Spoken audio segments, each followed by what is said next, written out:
Assalamualaikum warahmatullahi wabarakatuh. Saya Ririn Wahyu Utami, NIM 180103087 dari 7AS1 Keperawatan, Program Studi Keperawatan Program Sarjana, Fakultas Kesehatan Universitas Harapan Bangsa.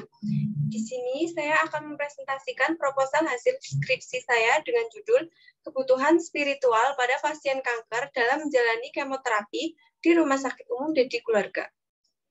Sebelumnya, terima kasih kepada Bapak Made Swandika, MKep AOCNS RN PhD selaku penguji 1, Ibu Adiratna Sekarsiwi, Eskep Nurse MKep selaku penguji 2 dan pembimbing 1, Bapak Topan Heri Wibowo, Eskep Nurse MAN selaku penguji 3 dan pembimbing 2.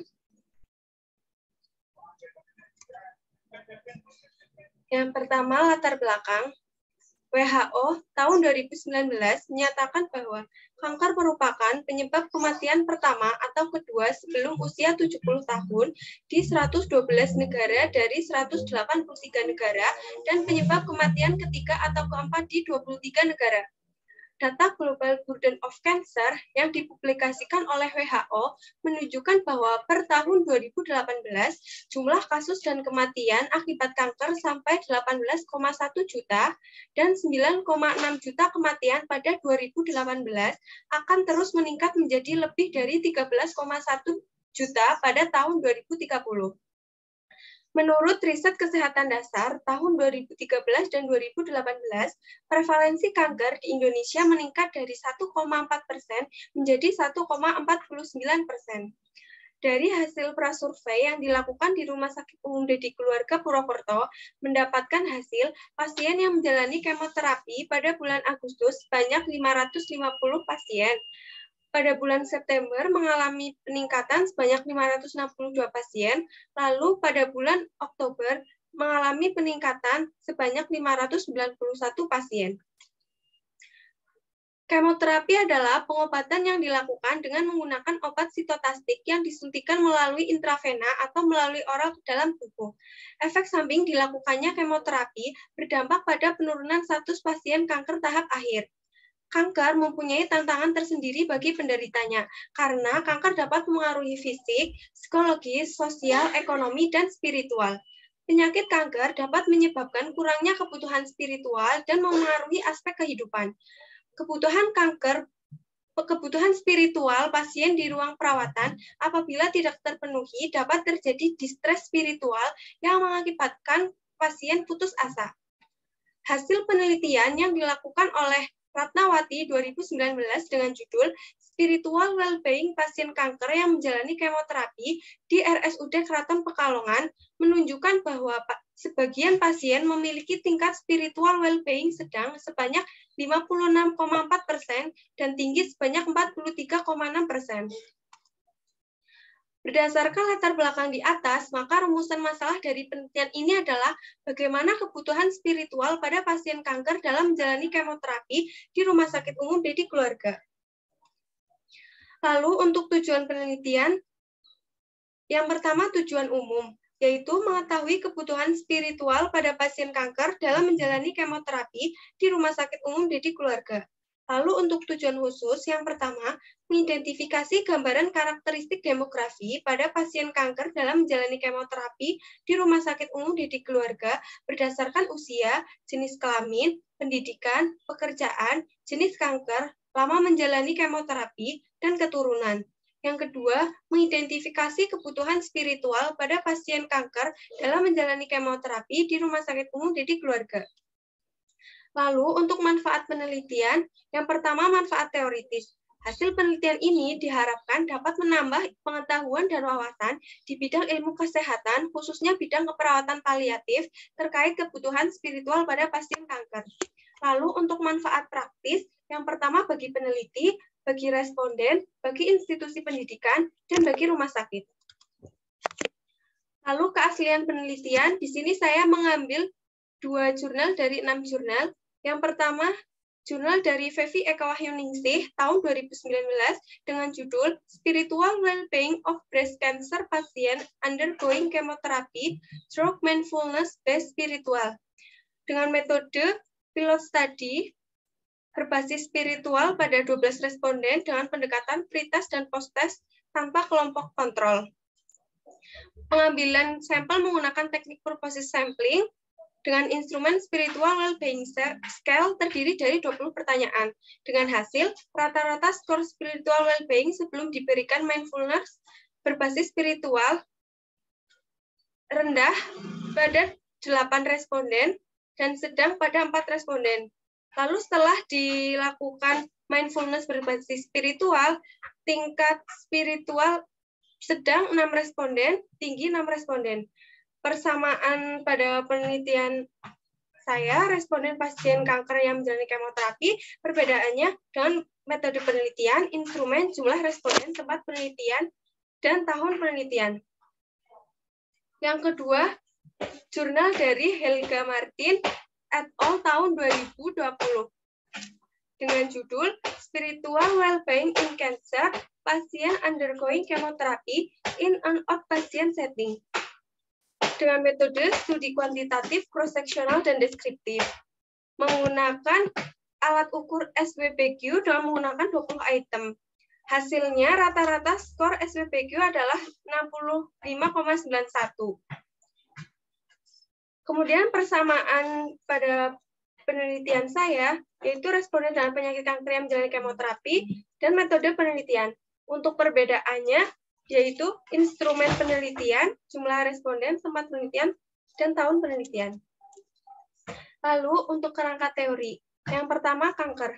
Kanker adalah sekelompok penyakit yang ditandai dengan pertumbuhan yang tidak terkendali dan penyebaran sel yang tidak normal sehingga dapat menyebabkan kematian jika tidak ditangani. Kanker dapat memengaruhi beberapa aspek. Salah satunya adalah kebutuhan spiritual. Kebutuhan spiritual adalah kebutuhan dan harapan yang dimiliki manusia untuk menemukan makna, tujuan, nilai dalam hidupnya. Faktor yang mempengaruhi spiritual, yang pertama ada tahap perkembangan, 2 keluarga, yang ketiga latar belakang etik dan budaya, yang keempat pengalaman hidup sebelumnya, yang kelima krisis dan perubahan, dan yang keenam terpisah dari ikatan spiritual. Lalu penata laksanaan kanker salah satunya adalah kemoterapi.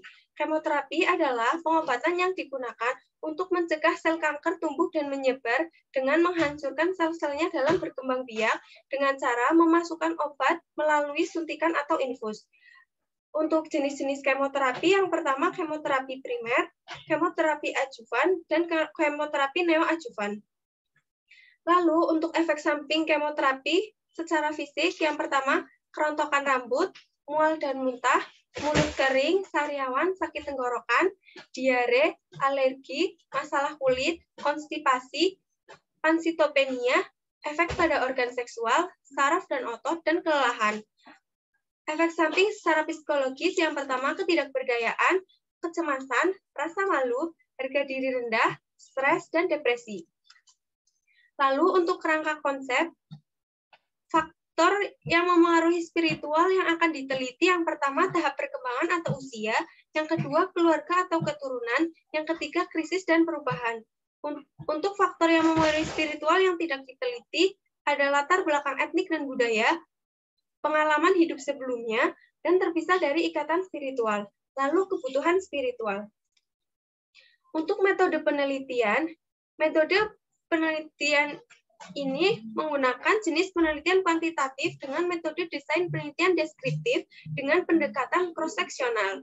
Penelitian ini akan dilakukan di ruang kemoterapi Rumah Sakit Umum Didi Keluarga pada bulan Februari sampai April 2022. Untuk populasi pada penelitian ini sebanyak 591 pasien. Teknik pengumpulan sampel menggunakan teknik non-probability accidental sampling, yaitu sebanyak 86 orang. Untuk variabel penelitian ini menggunakan variabel bebas, yaitu kebutuhan spiritual. Instrumen penelitian dalam penelitian ini menggunakan Questionnaire Daily Spiritual Experience Scale atau DSES. Kemudian kriteria sampel penelitian. Yang pertama kriteria inklusi. Ada pasien kanker yang menjalani kemoterapi berusia di atas 18 tahun ke atas, pasien kanker yang menjalani kemoterapi yang dapat berkomunikasi dengan baik, Lalu ada pasien yang tidak buta huruf dan pasien minimal 1 bulan menjalani kemoterapi. Untuk kriteria eksklusi, yang pertama, pasien kanker yang menjalani kemoterapi berusia lebih dari 70 tahun dan pasien yang mengalami keterbatasan. Untuk definisi operasional, variabel bebas pada penelitian ini yaitu kebutuhan spiritual menggunakan skala ordinal. Lalu untuk data karakteristik demografi seperti umur menggunakan skala ordinal, jenis kelamin menggunakan skala nominal, lama menjalani kemoterapi menggunakan skala ordinal, jenis kanker menggunakan skala ordinal, pendidikan terakhir menggunakan skala ordinal, pekerjaan menggunakan skala ordinal, dan keturunan menggunakan skala nominal. Untuk validitas dan reliabilitas. Uji validitas pada kuesioner ini melihat nilai korelasi pada pertanyaan yang signifikan dengan membandingkan nilai R tabel dan nilai R hitung. Pertanyaan dianggap valid apabila R hitung lebih dari R tabel.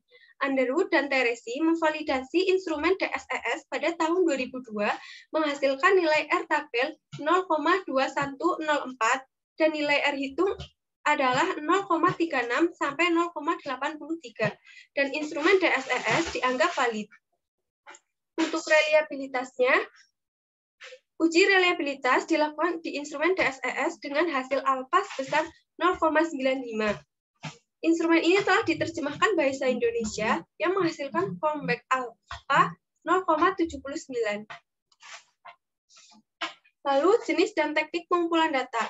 Yang pertama, jenis data pada penelitian ini menggunakan data primer dan sekunder. Data primer didapatkan melalui kuesioner Daily Spiritual Experience Scale atau DSES dan bertanya langsung pada pasien. Lalu untuk data sekunder didapatkan data dari rekam medis. Untuk teknik pengumpulan data dilakukan dengan cara memberikan kuesioner Daily Spiritual Experience Scale atau DSES pada pasien kanker yang menjalani kemoterapi. Kemudian cara pengumpulan data ada 3 tahap. Yang pertama tahap administrasi, tahap pelaksana, dan tahap pengolahan data yang terdiri dari editing, coding, scoring, data entry, cleaning, dan tabulating. Kemudian analisis data. Analisis data pada penelitian ini menggunakan analisis univariat, yaitu analisa data yang menganalisis satu variabel yang digunakan untuk statistik deskriptif yang dilaporkan dalam bentuk distribusi frekuensi. Presentase dalam distribusi frekuensi diperoleh dengan cara PI sama dengan FI per N kali 100. Kemudian etika penelitian dalam penelitian ini, yang pertama informed consent atau lembar persetujuan, yang kedua anonymity atau tanpa nama, yang ketiga confidentiality atau kerahasiaan. Terima kasih. Sekian presentasi dari saya. Mohon maaf apabila ada kesalahan. Wassalamualaikum warahmatullahi wabarakatuh.